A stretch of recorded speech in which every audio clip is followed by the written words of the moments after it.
Hi guys, we're going to continue our elimination lesson from Friday.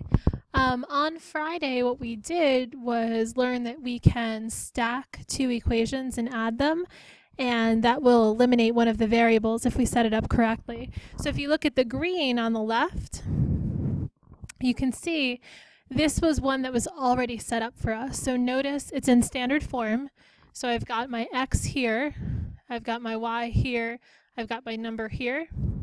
And if we were to go ahead and add these, we noticed that x plus 4x is 5x. When we get over to the y's, 2y plus negative 2y is just 0, so that canceled that out. And then 8 plus 17 is 25. And from that, we were able to get x, plug it back in, and get y. The other thing we did was we looked at one like the purple here, and we saw that this one was not quite ready to be eliminated, because if we were to go ahead and add these, we wouldn't actually get rid of anything. 6 plus 2 is 8, 5 plus 5 is 10, 12 plus 9 is 21. So we can see that's not going to help us get rid of one variable. But we noticed that if we went ahead and multiplied one of these by something, we could make it happen. So we said, well, if you take one of these equations and multiply the whole thing by -1, that would change this 5 into a -5, which would then take care of this. So we went ahead and we rewrote the first one. Then we multiplied everything in the second one by -1, right? Because you can't just do one thing, you have to do everything. It changes the signs of everything. And then we saw if we add 6 plus -2 is 4, 5 plus -5 is 0, 12 plus -9 is 3. Then we can go ahead and solve. This one just happens to be a fraction, and go ahead and pop it back in. So that's what we did on Friday. The next kind of elimination problem I want to show you is one in which multiplying by -1 doesn't do the trick. You need to actually go one step further. So if you look at the green one here, you notice all the numbers are different. So you have 6, -6, -2, and you have 5 and -4. Now it's already in the right order, so that's good. I've got x, I've got y, I've got numbers. But if I add these, I'm not going to eliminate anything. So what I actually need to do is multiply by something else. If you look at the -6 and the -2, is there some way I can turn one of them into the opposite of the other one? That's the question you want to ask yourself. Well, if I look at the -2, I could turn that into a +6. -2 could turn into +6 by multiplying by -3, right? Because if I do -2 times -3, that's going to give me a +6. And that would be great because I have a -6, and that would cancel them. So that's what I'm going to do. So watch, I'm going to take the second equation, multiply the whole thing by -2. So what I'm going to do is copy over the first one. Now I'll multiply everything in the second one times -3.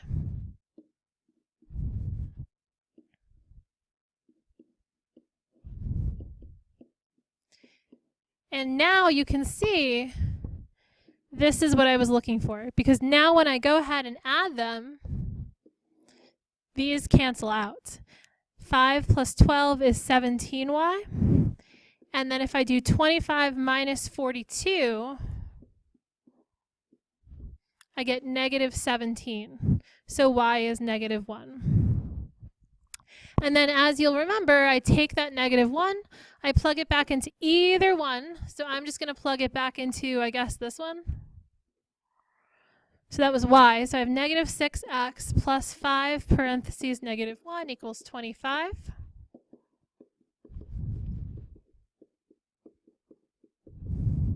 And if I go ahead and solve that, I get -6x equals 30, which means x must equal -5. So over here, you can see my answer is -5, comma, -1. Okay, so the big difference here is that -1 was not enough to multiply it by because it wouldn't help us eliminate. We had to multiply by something else. The rule in math is you can multiply by anything you want as long as you do the entire equation, which is what we did. You don't have to do both equations because that wouldn't have done it in this case. In the future, it will, but in this one, we only had to do one. As long as you multiply by every single term in that equation, you can multiply by 612 over 14. I mean, you wouldn't, but you could still do it, okay? Let me show you one more. If you look at this one, we have the same situation. Nothing's going to eliminate. So you ask yourself, can I change one into the opposite of another and add? And you actually have a couple of options here because look, I could look at this and say, well, if I do 3 times negative 2, that gives me a negative 6, and that would be nice for this positive 6. Or I could look at these and I could say, well, I could do 1 times, sorry, I can't see what that was. Is that a plus? Yeah. So I can do 1 times negative 3, and that would give me a negative 3, and that would be really nice for this positive 3. So you actually have a couple options. I'm going to do the first one just for no good reason, just because it's first. So I'm going to go ahead and multiply the top one by negative 2. So if I do that, I get negative 6x minus 2y equals negative 22. I'll copy over the bottom one. I didn't touch that one. And I'll go ahead and add. And this is what I want to have happen, right? When I go ahead and add these, they cancel out. Negative 2 plus 3 is positive 1. Negative 22 plus 24 is 2. That's nice. I'm done.